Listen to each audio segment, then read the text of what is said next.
got some junk mail in my email just before I came into the talk here.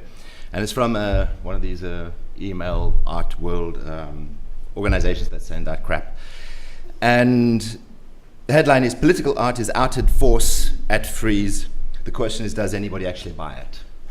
And I thought I'd like to address that very quickly to speak about my practice. What is political art for me? The subtext is, art that deals with the refugee crisis, Trump, and police brutality can be found all at the fair, but it's a tough sell.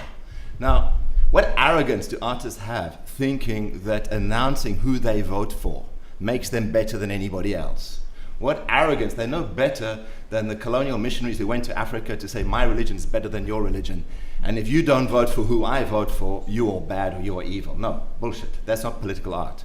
Political art for me is where the artist sets up a proposition or an invitation that is ambiguous. Morality is our greatest weapon.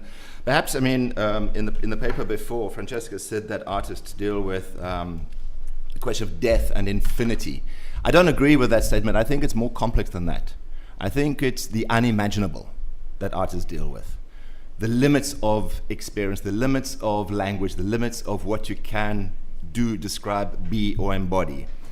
And in presenting the dialogue of that limitation, the viewer is invited to enter into that complexity, into that contradiction, and the viewer then has to decide, what do you think? It's not about me, the artist, telling you who I voted for, or who I think is right, or who I think is wrong, who's good and evil. But it's about you deciding for yourself. Because in deciding for yourself, you grow, you change, you're confronted. The limitations of your world are determined by the limitations of your morality, your ideology, your education, your faith.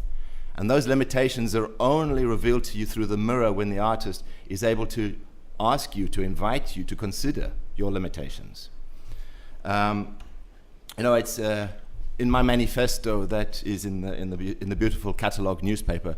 One of the things I said is, art changes the world, one perception at a time. It's about perception, and that is our battleground. That is our modus operandi, is changing perceptions. And I'm going to show a couple of images, and this is the invitation to an exhibition I have in Brussels right now called Afropunk. And it's a highly coded image that I'd like to speak about because it will help to understand this idea of perception and this idea of how I believe art functions. Of course, my image, the Afropunk, is based on the very famous Sex Pistols collage, God Save the Queen. And the important thing in the Jamie Reed collage, photo montage, is the safety pin in the mouth, which in fact he was lifting himself from a Situationist International poster from May 1968. Now, that right to speak, I'm going to skip past, this is my work on razor mesh, which is in the background of the poster, of the image. And the reason why I use razor mesh is part of that contradiction of expressing my identity as a white African. The contradiction of me being able to say to you, I am African, but most people, both in Africa and outside of Africa, would charge me, you're not African, you're European, despite the fact that my family has lived in Africa for 300 years. Now, the reason why I work with razor wire and razor mesh is because wherever you find it anywhere in the world, it has been manufactured by a company in South Africa. The world patent still is owned by that company in South Africa. And the only place in the world where you can buy razor mesh that is not from South Africa is from China, where patent laws are not respected. Now, the reason why I work with that razor mesh and that contradiction to embody my identity is because the very first time in the history of the human species when barbed wire was used as a weapon, as a military weapon, was by the British in the Anglo-Boer War of 1890, where the British created the world's first concentration camps. We don't know that because we don't speak about that, because that's not the perception that we would like to be acknowledging, the history of colonialism, the history of state violence spreading across the planet. Now, the other thing is my work is in the African-American colors, which is in the African colors, and there's this beautiful work of David Hammond's which very nicely embodies the African-American colors. But that right to speak, so here's one of the works on the exhibition. It's an African mask, and it looks like an African mask, but it's a bronze mask that I made in the idea of Africa. And the most important thing is that it's my hand that I use to shut the mouth of the mask. The mask cannot speak. The eyes are being gouged out. And why can't the mask speak? Because the right to speak is one of the most fundamental rights that we have as humans and as artists. But that right is not given easily. That right is given through processes of power. And the permission to speak is fundamental to my practice as an artist and this idea of changing perception. So the image that is at the center of my Afro-punk is not the British queen, but a Benin queen who lived her name was Queen Iyoba from 1504 to 1515. She was the queen mother of the Benin Empire.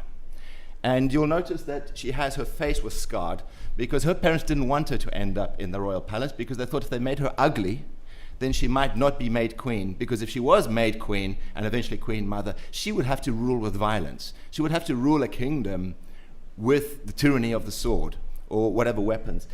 But this particular object that I use is a very specific object because it's not in Africa. It's not housed in the collections of Africa. It's housed in the British Museum. There are two, one in the British Museum and one in the Metropolitan Museum. They were never made as masks to be worn. They were made as pendants. They were worn as power objects to empower the king as he went to battle with the support of his mother. And how they came into the British Museum was in 1897. The British had decided that what is half Nigeria and half Benin, the natives were restless. And the British created what was called the punitive expedition. And they went into the royal palaces of the Benin Empire and they stole everything they could. The ivory, the bronzes, the gold, the treasures. They stole, they looted, they raided and raped, and stuck all of that in the British Museum.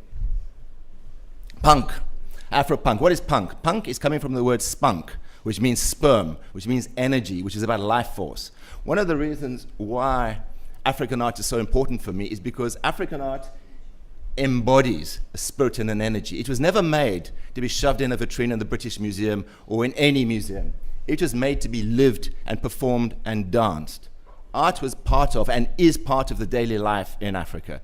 The spirit is present in everything you do, which is why one of the works I made in 1993 was to take a European object, the brick, Carl Andres Miller's brick, and throw it into a vitrine, smash the vitrine in order to liberate the life force, in order to bring art back to life again, to drag the streets into the museum, into the gallery.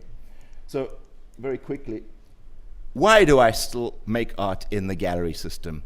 Why do I continue to be an artist and work in that system of capitalism? Well, because the people who go to the gallery, less than 10% of the world's population, are also responsible for the 90% of the destruction of the planet. Now, if I can change the perception of the people who go into the art galleries, if I can change the perception of the people who buy, collect, and look at art, us, I stand a good chance on changing the world. I've stopped there. Thank you.